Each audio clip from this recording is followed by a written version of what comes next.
ఇప్పుడు మీరు చెప్పేదాన్ని బట్టి చూస్తుంటే మీది నిజాయితీనా మూర్ఖత్వం అర్థం కాని పరిస్థితి.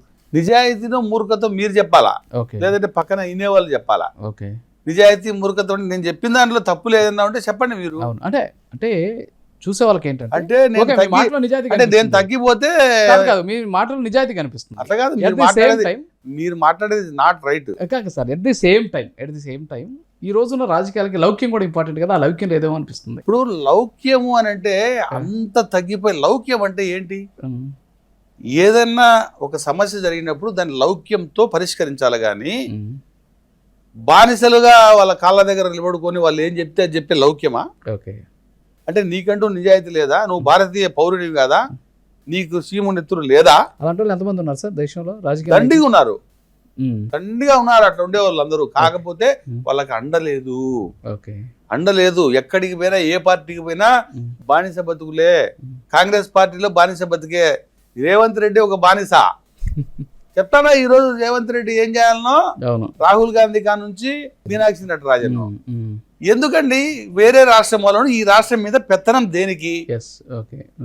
వేరే రాష్ట్రంలో సునీల్ యోధన్ బీజేపీలో పెత్తనం దేనికి? అంటే ఈడ లీడర్లు లేరా? లేకపోతే ఏం లేరు? ఆయనకు తెలుగు రాదు, మన వాళ్ళకి హిందీ రాదు. ఓ క్యాబ్ బోల్తా హమ్కు క్యాబ్ బి అండర్స్టాండ్ కర్తానే.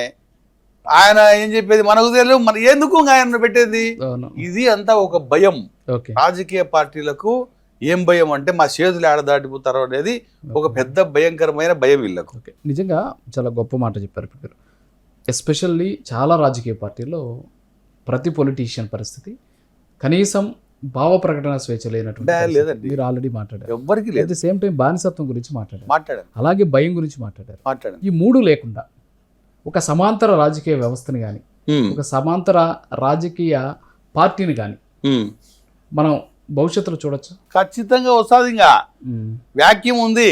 ఓకే, ఈ బానిస బతుకులు బతకలేనటువంటి వాళ్ళందరూ కూడా మేము బయటికి పోతే, ఇప్పుడు కాంగ్రెస్ లో నుంచి బయటకు వచ్చాడు అనుకోండి, ఈ బానిస బతుకులు ఎందుకని ఆడికి పోవాలా?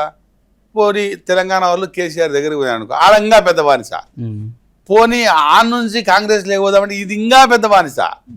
ఈ నుంచి బీజేపీ లేకపోతే ఓయమ్మ నాయన ఇది ఇంకా పెద్ద కథ. ఓకే, ఈ పరిస్థితిలో ఎవ్వరూ అవకాశమే లేదు.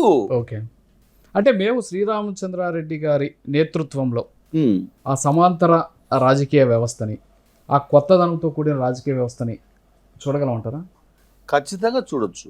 అదే విధంగా ప్రజలను మోటివేట్ చేయడానికే నేను ఇప్పుడు చెప్తున్నా అందరికీ కూడా, బానిస బతుకులు బతికేదాన్ని కంటే అస్పృశ్యతతో జీవించే కంటే హిందూ మతం చావడం మేలు అని చెప్పి ఏ విధంగా మహాత్మా గాంధీ అన్నారో, ఈ బానిస బతుకులు బతికేదానికంటే ఈ పార్టీల నుంచి బయటికి రాండయ్యా. మీ మనసుకు మీరు చెప్పుకోండి, మీరు బానిసలో కాదో. మీరు స్వేచ్ఛగా బతుకుతారా? మీరు మాట్లాడేది స్వేచ్ఛగా మాట్లాడుతున్నారా? ఎవరు మాట్లాడుతున్నారండి స్వేచ్ఛగా? లోపల ఒకటి ఉంటుంది, బయటికి మాట ఒకటి. ఇది తప్ప పార్టీ అభిప్రాయాలను వీళ్ళు రాసుకొని వచ్చి చెప్పడం తప్ప గుడ్డిగా వాదించడం, డిబేట్లలో మేము గెలిచాలా. అవును, ఇంకోటి తల్లి చెల్లి లాంటి వాళ్ళని కూడా బానిసలుగా చూసి పార్టీలోకి రానియకుండా చూసినటువంటి రాజకీయ పార్టీలు ఉన్న మన రాష్ట్రంలో ఆ వ్యాక్యూమ్ ఉందని మీరు అంటున్నారు. సక్సెస్ సాధించవచ్చంటారా ఆ వ్యాక్యూమ్? ఇప్పుడు తల్లి చెల్లి అని అంటే, ఇప్పుడు తల్లి అయినంత మాత్రాన పార్టీలో పెత్తనం తీసుకోవాలంటే కుదరదండి. ఒక పార్టీ అంటే ఏంటంటే ప్రతి ఒక్కరికి, ఇప్పుడు కాంగ్రెస్ ఉన్నప్పుడు not Congress party, I'm telling Congress only. Congress లో ఉన్నప్పుడు అందరికి స్వేచ్ఛ ఉండేది. సర్దార్ వల్లభాయ్ పటేల్ గారి, మహాత్మా గాంధీ గాని వాళ్ళందరికీ ఒక స్వేచ్ఛ ఉంది. భావ వ్యక్తీకరణ చేసేవాళ్ళు బయటికి. వాళ్ళు భావ వ్యక్తీకరణ చేయడము అది యాడ్ నుంచి పోయిందంటే కాంగ్రెస్ పార్టీతోనే పోయింది. కాంగ్రెస్ పార్టీతోనే భావ వ్యక్తీకరణ అనేది లేదు. కుటుంబ పరిపాలన వచ్చేసేసింది. అన్ని పార్టీల్లో కుటుంబ పరిపాలన వచ్చేసేసింది. అందరు అనుకున్నట్టు బీజేపీలో కుటుంబ పరిపాలన అందరికంటే పెద్ద కుటుంబ పరిపాలన బీజేపీనే ఈ దేశంలో. సార్ ఆర్ఎస్ఎస్ పెద్ద కుటుంబం అంటది కదా, ఆ కుటుంబం కిందనే ఇదంతా పనిచేస్తుంది. దాని కూడా కుటుంబం మరి ఇంకా వాళ్ళందరూ ఒకటేసారి ఉంటారు నాగపూర్ లో. వాళ్ళందరూ కలిసి ఒక కుటుంబం మాదిరి.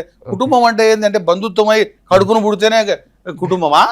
నువ్వు నేను అందరం కలిసి ఒక నివాసం ఉంటే అందరం ఒక్కొక్క కుటుంబమయ్యా. ఓకే ఇప్పుడు అలా కుటుంబమే పరిపాలిస్తుంది. మోడీ గారిని శాసిస్తున్నారు, అమిత్ షా గారిని శాసిస్తున్నారు, ప్రతిదీ మేము చెప్పింది అంటారు. రాష్ట్రంలో సంఘటన మంత్రుల్ని వాళ్ళే అపాయింట్ చేస్తారు. సంఘటన మంత్రులు చెప్పినట్టు కిందుండే రాజకీయ నాయకులంతా వినాలా. ఎవరు ఈ సంఘటన మంత్రి? ఓకే యా నుంచి వచ్చాడు? ఈయన చదువుకున్నాడా? ఏమీ లేదు. RSS లో శిక్షణ పొంది బయటకు వస్తున్నాడు, అందరి మీద పెత్తనం చేస్తున్నారు. వాళ్ళు మంచోళ్ళు అయితే ఓకే, కానీ వాళ్ళు చెడ్డోళ్ళు అయితే ఒక జియోగ్రఫికల్ గా ఏమవుతుందంటే రైతుల గురించి అవగాహన లేదు, ఉద్యోగస్తుల గురించి అవగాహన లేదు. వాళ్ళు చిన్నప్పటి నుంచి ఒక ట్రాన్స్ లో పెరుగుతారు. సంఘటనా మంత్రులు అనే వాళ్ళు RSS శిక్షణలో ఒక ట్రాన్స్ లో పెరుగుతారు.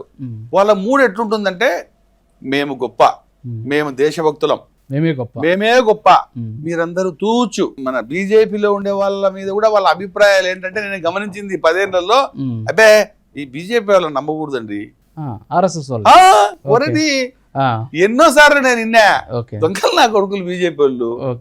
మేమేమంటే RSS ఉంది కాబట్టి నా కొడుకులు ఇట్టుండారు, ఇట్లా అనేటువంటి సంఘటన మంత్రులు ఉండారు, ఇట్లా అనేటువంటి వాళ్ళు ఉండారు. వాళ్ళకి అసలు బేసికల్ గా నాలెడ్జ్ లేదండి. నాలెడ్జ్ లేని పీపుల్ అందరినీ RSS సేకరించి ఈ విధంగా దేశం మీద పెత్తనం చేస్తే ఏమైతుంది దేశం? ఇప్పుడు మీరు చదువుకునే వాళ్ళని పెట్టండి. ఎందుకు మరి IPS లో IAS లో RSS లేకపోవడంలే? ఓన్లీ ఏం చదువు సందేహం ఎందుకు పోతారంటే వాళ్ళు క్యాచ్ చేసేది వాళ్ళనే.